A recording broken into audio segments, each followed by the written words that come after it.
There's a lot of roadmaps to startups, and I've seen a lot, and a lot of them are the same, but what I have seen is where do you lock down your IP? Where do you file your patents? And to me, you should file it early, and you should file it as a provisional.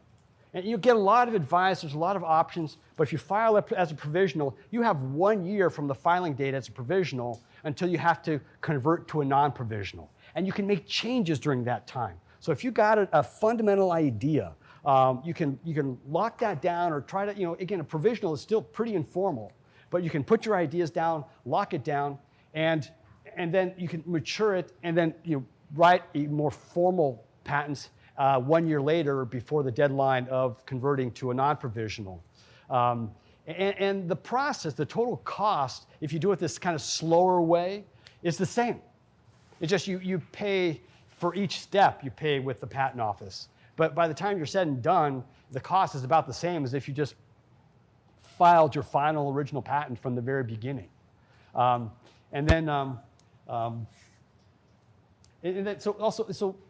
9 out of 10 patents don't do anything.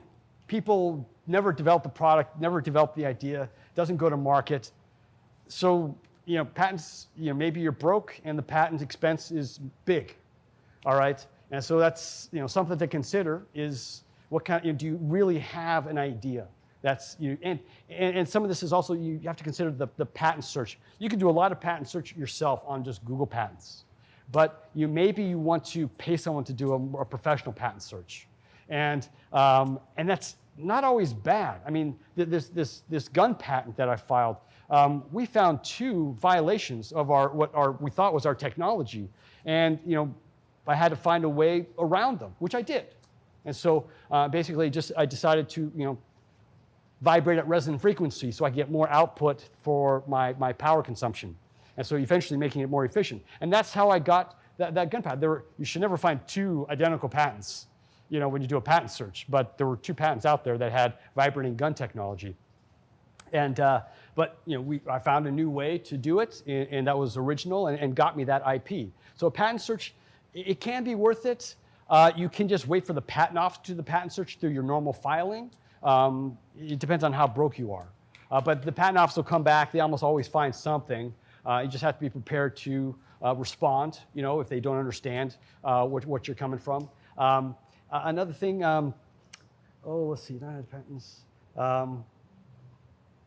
International patents. It's very tempting, but you have to consider, is the market for your product, is the biggest market the US? Because if you can lock down the US market with your IP, then nobody else can sell into it. And you can potentially get an economy of scale that allows you to compete in every other market that nobody else could compete in. So if you're making 10 million units a year in the US, well, now you can go to Japan or China or Italy or Germany or Australia, and you've got an economy of scale that someone trying to steal your idea just can't match, potentially. So this is a strategy, it's something to think about. International patents are very expensive, compared to a US patent.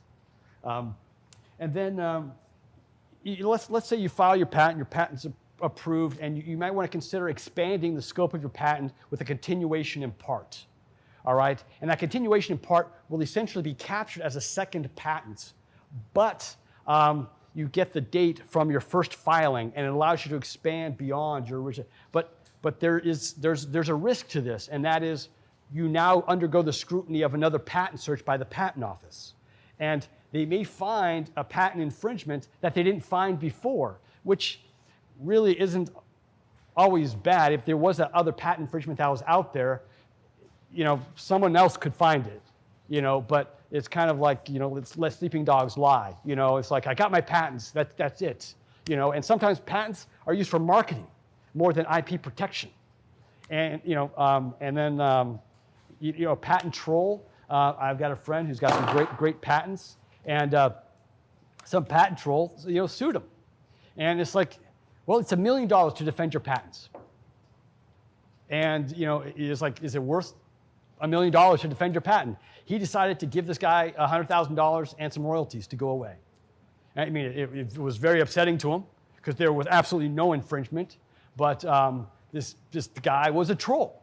He was a patent troll. This is what he did. So in the old days, you used to say, this is our patent number. You used to be very proud about it. Now you just say patented, and because you don't want to give anybody make it easy for them to find out what your IP is. Because then they can maybe identify you as they see your company has some success. You may want to keep the patent under an LLC that maybe isn't the company name. There's a lot of ways to possibly obfuscate the ownership of the patents that you are using. But I do file continuation in parts often because it is a convenient way to expand the scope of the patents and keep the original filing dates, expand the scope of your ideas.